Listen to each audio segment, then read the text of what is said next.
This training module covers Owasp A8, cross-site request forgery.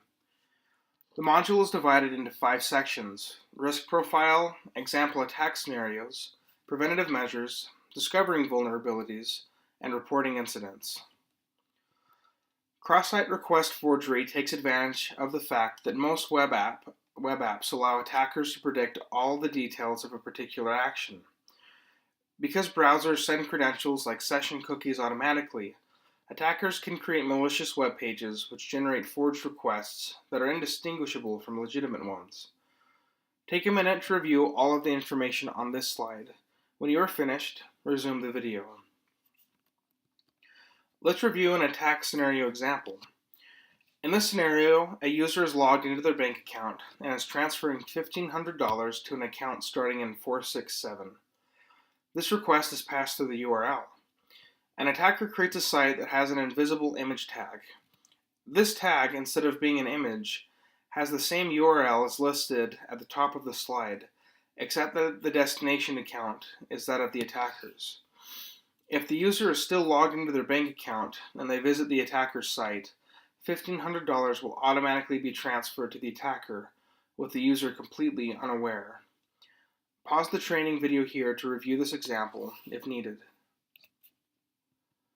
Because attackers take advantage of predictable HTTP request tokens, these tokens should, at a minimum, be unique for each user session.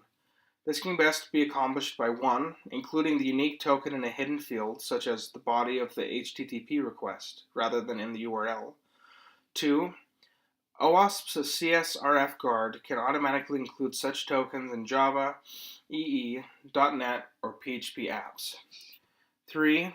Owasp's ESAPI includes methods developers can use to prevent Csrf vulnerabilities, and also requiring the user to re-authenticate or prove they are a user, for example, via CAPTCHA. To discover cross-site request forgery vulnerabilities, do the following. See if any links and forms have a predictable Csrf token. Alternatively, require the user to prove they intended to submit the request, for example, through re-authentication or a CAPTCHA. And give particular attention to links and forms that invoke state-changing functions and multi-step transactions.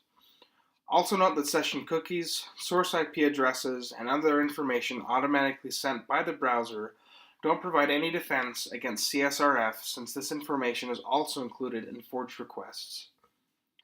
This concludes the Owasp A8 cross-site request forgery training module. More information can be found at the links listed on this slide.